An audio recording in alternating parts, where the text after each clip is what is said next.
Hello नमस्कार विद्यार्थी मित्र हो. आज आपण चला मराठी शिकूया या माझ्या यूट्यूब चॅनलच्या माध्यमातून सुलभ भारती इयत्ता 6वी विषय मराठी या पाठ्यपुस्तकातील 15वी कविता होळी आली होळी या कवितेवरील संपूर्ण स्वाध्याय पाहणार आहोत. तर संपूर्ण व्हिडिओ पहा, स्किप करू नका आणि आपल्या मित्रांना शेअर करा. पाहूया या कवितेवरील प्रश्नोत्तरे. पहा, पहिला प्रश्न काय सांगितला आहे. 1-2 वाक्यात उत्तरे लिहा.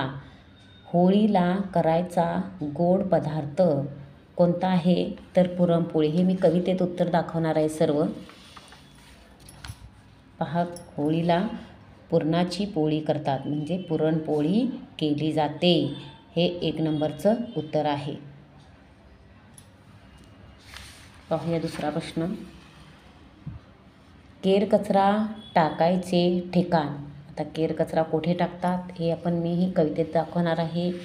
तर खड्ड्यामध्ये केर कचरा टाकला जातो. हे बघा, केर कचरा खड्ड्यात टाका. खड्डा हे उत्तर आहे. 2 नंबरचं आहे उत्तर. पहा, त्यामध्ये पुढील प्रश्न आपण पाहणार आहोत. 1-2 वाक्यात उत्तरे लिहा. कवीने काय तोडण्यास मनाई केली आहे? पहा, इथंच उत्तर आहे. झाडे फांद्या तोडू नका. म्हणजेच कवीने झाडे फांद्या तोडण्यास मनाई केली आहे. पहा, इथे मी क्रमांक कसा लिहिणार आहे तर प्रश्न क्रमांक 2 मधलं अचं उत्तर आहे. हे ओळखण्यासाठी असे आपण खूण करणार आहोत. पुढील प्रश्न. होळीच्या वेळी झोळी कशाने भरावी? पाहूया याचं कवितेत उत्तर. अतिशय सोपी उत्तर आहेत. पहा, भरा सद्गुणांची झोळी म्हणजे चांगल्या गुणांनी झोळी भरावी. चांगल्या गुणांची झोळी भरावी. 2 मधलं आजचं उत्तर आहे हे. होळीसाठी मोळी कशाची बांधावी? पहा, तिसरा प्रश्न. पहा, खूप छोटी छोटी उत्तर आहेत. तर होळीसाठी मोळी अनिष्ट रूढी प्रथांची बांधावी म्हणजे ज्या वाईट गोष्टी आहेत त्यांची मोळी बांधावी असं कवीने सांगितलेलं आहे. 2 मधलं ईचं हे उत्तर आहे. पुढील प्रश्न पहा. कवीने होळीच्या दिवशी कोणती शपथ घ्यायला सांगितली आहे? आता शपथ म्हणजे काय? आण. शपथ म्हणजे आण. पहा, म्हणजे कवीने काय सांगितलेलं आहे? पर्यावरणाचे भान ठेवा आणि वृक्ष तोडू नका. वृक्षराजी तोडू नका. पर्यावरणाचे भान ठेवा आणि झाडे तोडू नका अशी आण घ्यायला सांगितली आहे. 2 मधला दुसरा याचं उत्तर आहे. आणि तुम्ही आपल्या भाषेमध्ये हे उत्तर लिहू शकता. अतिशय सोपी पद्धत इथे मी दिलेली आहे. पहा, दुसऱ्या प्रश्नामधील शेवटचा प्रश्न पाहत आहोत आपण. कवीच्या मताप्रमाणे होळी साजरी केल्यास त्यांच्या घरी कोण पाणी भरेल? पहा, कवीच्या मताप्रमाणे जर होळी साजरी केली तर त्यांच्या घरी कोण पाणी भरेल? निसर्ग राजा पाणी भरेल. तर हे 2चं उत्तर आहे. प्रश्न क्रमांक 2 मधलं असं हे उत्तराचा क्रमांक मी इथं लिहित आहे. तर मुलांनो, आता हे प्रश्न झालेले आहेत. आपण तिसरा प्रश्न पाहत आहोत आणि याची प्रश्न मी आता तोंडी बोलून दाखवणार आहे. तर तुम्ही सर्वांनी नीट ऐकायचे आहेत आणि लक्षात ठेवायचे आहेत. प्रश्न तिसरा पहा.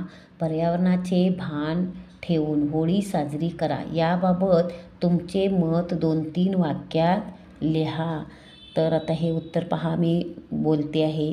होळी साजरी करताना जिवंत झाडे त्यांच्या फांद्या तोडून आगीत टाकू नये. कोणाच्या लाकडी सामानाची होळी करू नये. पर्यावरणाला धोका उत्पन्न होईल असे कोणतेही कृत्य करू नये. अशा पद्धतीने पर्यावरणाचे भान ठेवून होळी साजरी केली पाहिजे असे आपण उत्तर लिहू शकतो. त्यानंतर आहे 4था प्रश्न. होळी या सणाची तुम्ही कशी तयारी कराल ते लिहा. पहा, आता होळी हा सण कुठल्या महिन्यात येतो? मार्च महिन्यामध्ये येतो, कारण यात्रा झाल्या की होळी हा सण येतो आणि हा शेवटचा सण आहे. आणि चैत्र महिना चालू झाला की गुढीपाडवा हा सण सुरू होतो, म्हणजे वर्षातील पहिला सण. मग होळी हा मराठी वर्षातील शेवटचा सण आहे. तर आम्ही सकाळी लवकर उठतो, आमच्या सोसायटीमधून आम्ही सर्व साहित्य गोळा करतो, दिवसभर पोळी पुरणाचा नैवेद्य केला जातो आणि संध्याकाळी होळी एकत्र सामुदायिकरित्या पेटवली जाते. नैवेद्य दाखवून आपण सर्वजण आम्ही नमस्कार करतो. अशा पद्धतीने होळी तुम्ही कशी साजरी करता हे तुम्हाला सांगायला आले पाहिजे. त्याचबरोबर आपण पुढचा प्रश्न पाहूया. तुमच्या परिसरात आदर्श होळी साजरी करण्यासाठी एक सूचना फलक तयार करा. आता इथं सूचना फलक दिलेला आहे बघा, झाडे तोडू नका. तर आणखी कोणते सूचना फलक आपण लिहू शकतो हे मी तुम्हाला सांगणार आहे. पहा इथं आपण लिहूया, कचरा करू नका. कचरा करू नका अशा पद्धतीचे सूचना फलक आपण लावू शकतो. किंवा स्वच्छता राखा. स्वच्छता राखा. त्याचबरोबर आपण आणखीही काही लिहू शकतो, पर्यावरणाचे रक्षण करा.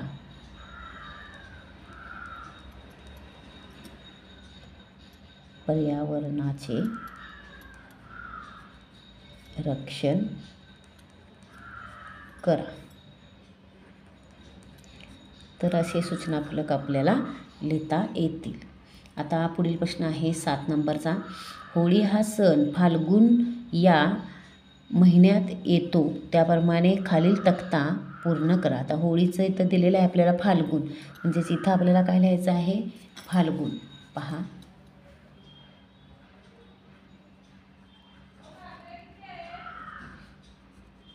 इथे चौकटीत मावत नाही अक्षर, त्यामुळे मी इथे खाली लिहिण्याचा प्रयत्न करत आहे.